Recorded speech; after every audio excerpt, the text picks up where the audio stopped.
Okay, good day, everyone. Today we're going to talk about a fundamental shift in how we solve problems. So we live in a world that teaches us to be specialist and like to zoom in, break things down, and fix isolated parts. But have you noticed that sometimes fixing one thing creates three new problems elsewhere? That's because we are often using linear thinking in a circular world. So today we are going to put a new pair of glasses, and this is what we call the system thinking lens.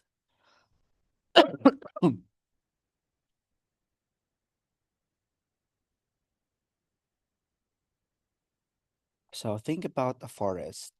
If you want to understand a forest, you could spend all day studying a single oak tree. You'd know its bark, its leaves, its height, but you still wouldn't understand the forest. To understand the forest, you have to look the unseen connections, like how the soil feeds the roots, how the local climate dictates the growth, and how the water cycle ties it all together. So, system thinking is the study of those connections. So, there are three big ideas here. The first one is the interconnectivity in a system. Everything is a node in a web. So, if you pull a string on one side, like raising prices, the vibration ripples to the other side, so impacting employee stress or customer loyalty. The other one is what we call the feedback loops. So systems are not static, they are alive. So we have loops like the reinforcing. This is the snowballs that amplify change, and the balancing loops. This is the thermostats that fight to keep things the same. And third is the emergence.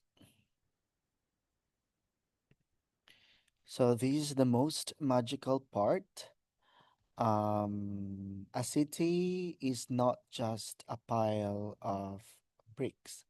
A city is something that emerges when people, buildings, and transport interact. So you cannot find the city by looking at a single brick. You have to look at the whole. So, why does this matter? Because we are addicted to band aids. We see a problem A and apply a solution B. Take traffic congestion. The linear solution is build more lanes, but system thinking shows us the induced demand trap. So more lanes make driving easier, which encourages more people to drive, which eventually makes traffic even worse. So that's a classic fix that fails um, scenario. So system thinking helps us stop applying band-aids and start looking for the root cause.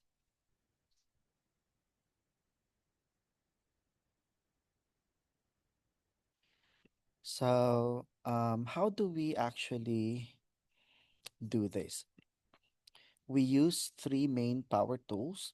The first one is the causal loop diagrams, and this is to map out the ripples. Another is the system's archetypes, and this is to recognize recurring patterns of failures. And then we also use a model called the iceberg model. And most people only react to events. This is the tip above water. And system thinkers dive deep to find the mental, models and structures hidden beneath the surface. So this is the iceberg model. Um, Events is what happened. That's the above surface. Patterns, what been happening over time. Structure, how are the parts organized, and the mental models, what beliefs keep the system in place. So, I leave you with this thought. I mean, ponder this thought. Trying to solve a complex systemic problem, whether in a business, government, or a relationship, with linear thinking is like trying to fix a marriage by just buying a faster dishwasher. So it might help with the chores for a day, but you are completely missing the underlying feedback loops that actually drive the relationship. So let's stop looking at the parts and start looking at the whole.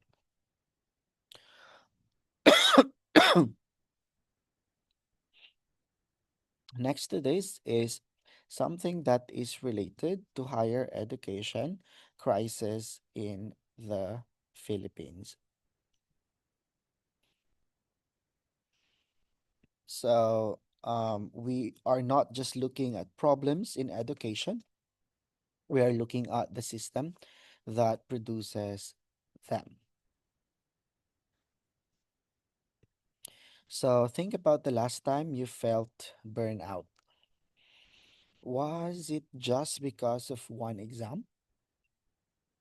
Or was it a combination of your commute, your family's expectations, and the way your curriculum is designed?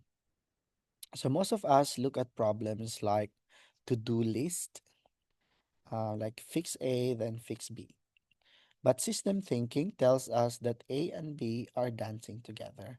So as you see on here, we are shifting from linear thinking, that's the band-aid solution, to systems thinking, that is finding the root cause. uh,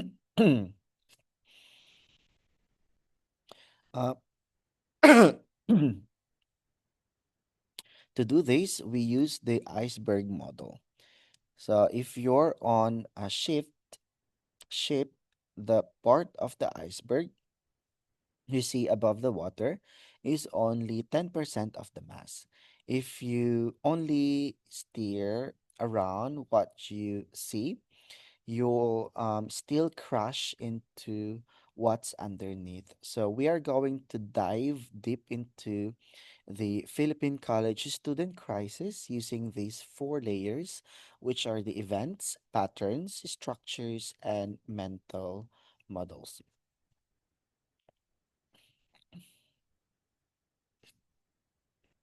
Let's start with the events. Let's look at the surface. This slide shows us the events. We see students dropping out or failing. We see staggering 73% of students reporting severe burnout. But is this a one time thing?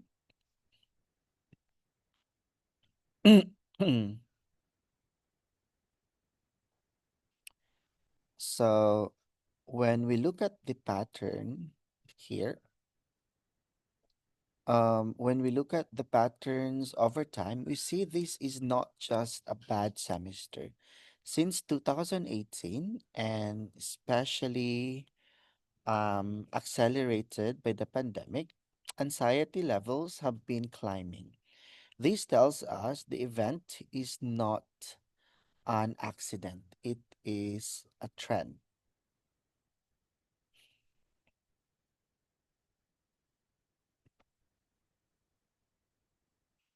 So, now why is this happening?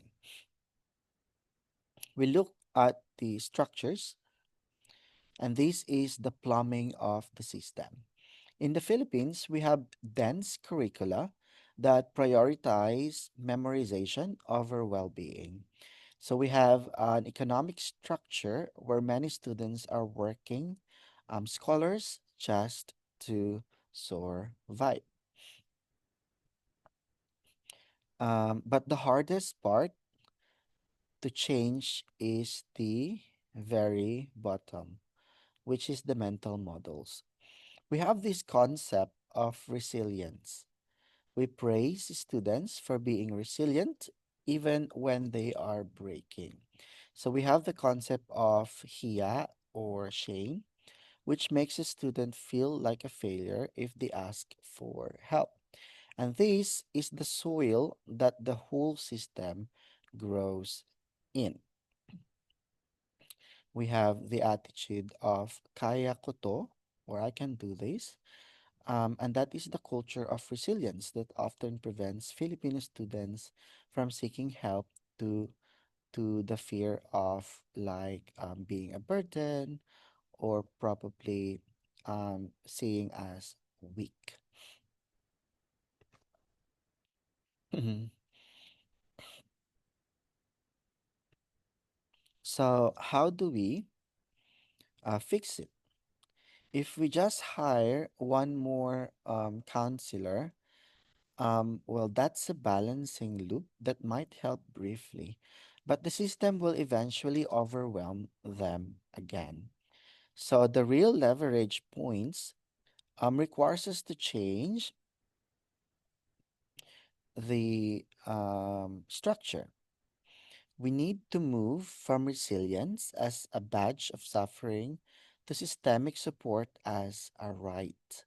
So, by changing the curriculum and empowering peer networks, we start to pull the iceberg up from the bottom. So, I want to leave you with this question. In your own university experience, which part of the iceberg do you feel the most? So is it the workload, that's the structure, or the pressure to never complain, which is the mental model? Okay, thank you for listening to this. And I will give further instruction in our group chat. Thank you very much and see you.